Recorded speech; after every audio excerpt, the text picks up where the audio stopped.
കിച്ചണിലേക്ക് ഏവർക്കും സ്വാഗതം. ഇന്ന് നമ്മുടെ പരിപാടി എന്താണ് നമ്മുടെ വിളിയുടെ വിശപ്പിന്റെ വിളി. ഇതിന് വേറെ വ്യാഖ്യാനമൊന്നും പറയേണ്ട കാര്യമില്ല. വിശപ്പില്ലാത്ത ഒരു ജീവജാലവും ഈ ഭൂമിയിൽ ഇല്ല. എല്ലാ കഷ്ടപ്പാടും എന്തിനു വേണ്ടിയാണ്? എല്ലാവരും കഷ്ടപ്പെടുന്നതിനാണ്, ഒരു നേരത്തെ പരിവാറാണ്. അപ്പൊ ഈ തെരുവിലൊക്കെ അലഞ്ഞിരിഞ്ഞ് നടക്കുന്നവർക്ക് വേണ്ടി അവരൊക്കെ നമുക്ക് ഓർക്കാനും സഹായിക്കാനും പറ്റിയൊരു കാലമാണ്. നോയമ്പ് കാലഘട്ടമാണ്, നല്ല ചൂടുമാണ്.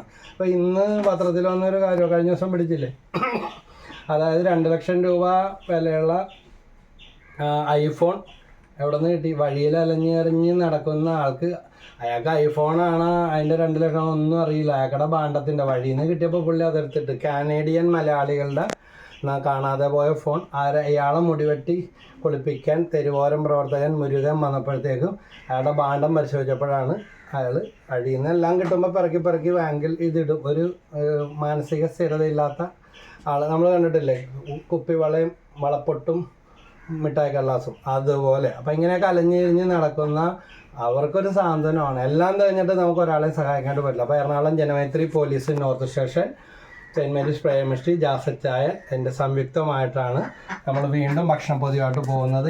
6ാമത്തെ വർഷത്തിലേക്ക് നമ്മുടെ ശുശ്രൂഷ കടന്നു വന്നിരിക്കുകയാണ്. അപ്പോൾ ഇതിനു മുന്നിൽ സഹായിക്കുന്നവരെല്ലാം നമുക്ക് പറയാൻ എന്താണല്ലോ, ഒന്നുമില്ല, ദൈവം അവരെ അനുഗ്രഹിക്കട്ടെ എന്ന് മാത്രം പറയാം. വാക്കുകൾ കൊണ്ട് തീരുന്നതല്ല, അതിന് സർവശക്തൻ അവർക്ക് ഉള്ളറിഞ്ഞ് വേണ്ട നന്മകൾ കൊടുക്കട്ടെ. ഇത് സ്വീകരിക്കുന്നവരെയും ഇതിനു മുന്നിൽ പ്രവർത്തിക്കുന്ന ഓരോരുത്തരെയും അനുഗ്രഹിക്കട്ടെ എന്ന് ആശംസിക്കുകയും പ്രാർത്ഥിക്കുകയും ചെയ്യുന്നു. ഹാപ്പിയല്ലേ?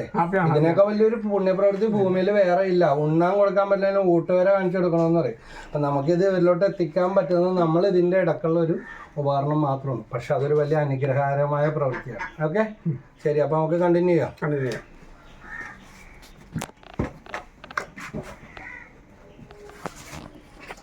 ഇനി എന്താ ചെയ്യണ്ട?